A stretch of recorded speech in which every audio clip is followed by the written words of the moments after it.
Olá, povo abençoado do meu coração! E aí, gostando do livro de Romanos? Hoje, dia 56 de leitura bíblica, e leremos Romanos 11, 12 e 13. Deus é bom. Um livro, como eu disse no começo, profundo, intenso. Às vezes uma pequena palavra, uma pequena frase, um pequeno versículo, melhor dizendo, ele é tão profundo que você tem que parar e analisar assim, o que realmente significa esse versículo, baseado em todo o conceito que está por trás daquilo ali. Mas o Senhor é bom e o Espírito Santo nos instrui em tudo aquilo que devemos aprender. Pede aí, tá bom? Pega essa oportunidade não. Romanos 11. Pergunto, pois, acaso Deus rejeitou o seu povo? De maneira nenhuma. Eu mesmo sou israelita, descendente de Abraão, da tribo de Benjamim. Deus não rejeitou o seu povo, qual de antemão conheceu. Ou vocês não sabem como Elias clamou a Deus contra Israel, conforme diz a Escritura? Senhor, mataram os teus profetas e derrubaram os teus altares. Sou o único que sobrou, e agora estão procurando matar-me. E qual foi a resposta divina? Reservei para mim 7.000 homens, que não dobraram os joelhos diante de Baal. Assim hoje também há um remanescente escolhido pela graça.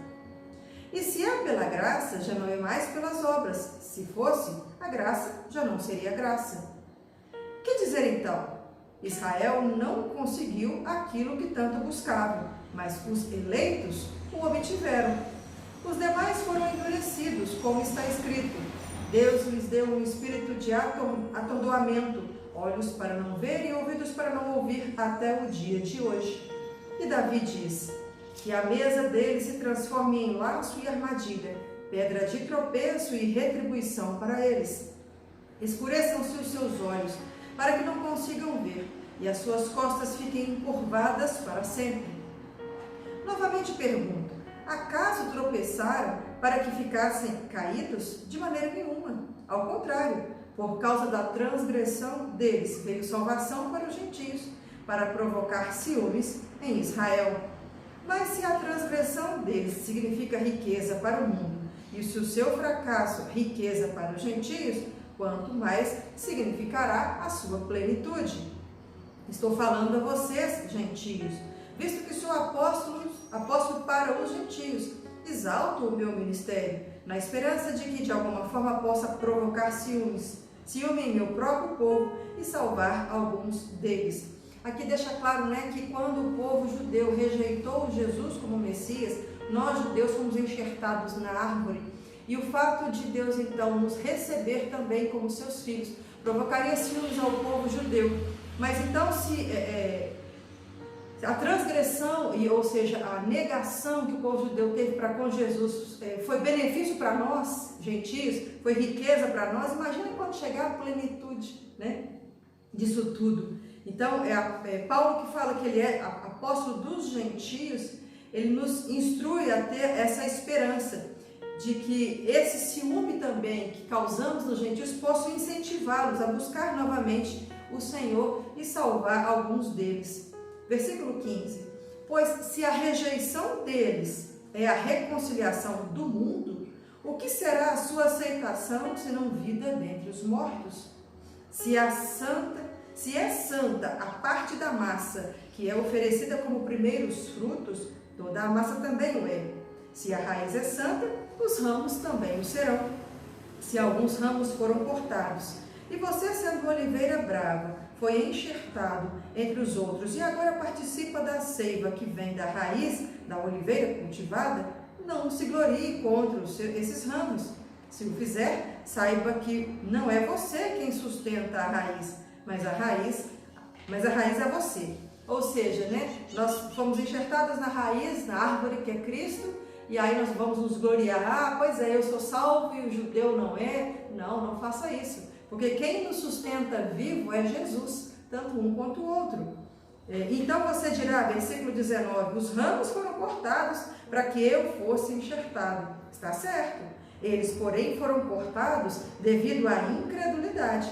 E você permanece pela fé. Então, você permanece na fé, você permanece em Cristo por causa da sua fé. Eles foram cortados porque desacreditaram. Não se orgulhe, mas tema. Verso 21.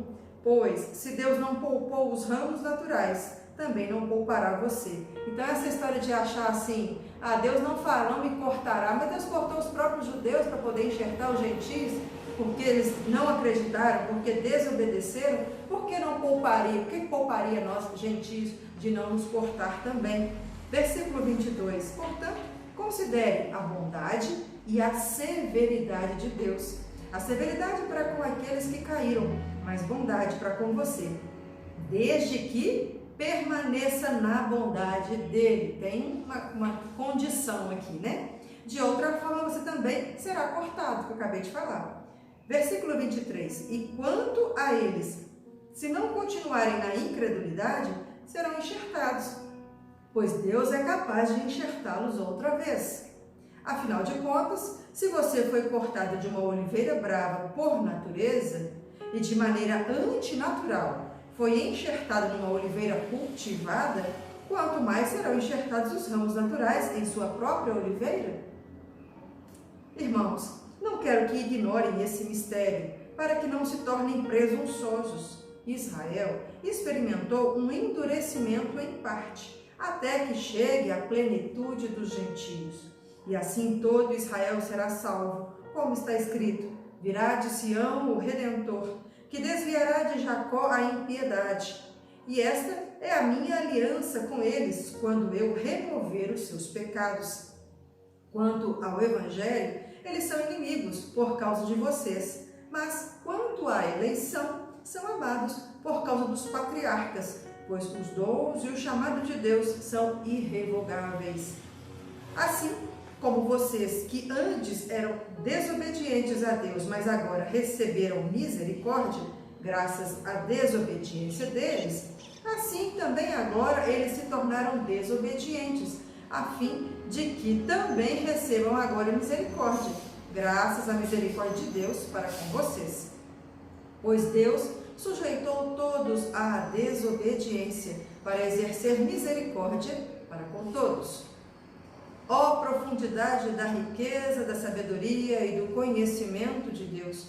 Quão insondáveis são os seus juízos e inescrutáveis os seus caminhos! Quem conheceu a mente do Senhor?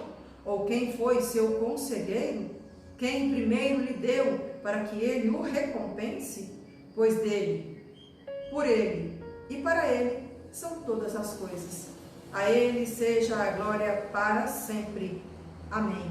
Romanos 12. Portanto, irmãos, rogo pelas misericórdias de Deus, que se ofereçam em sacrifício vivo, santo e agradável a Deus. Este é o culto racional de vocês.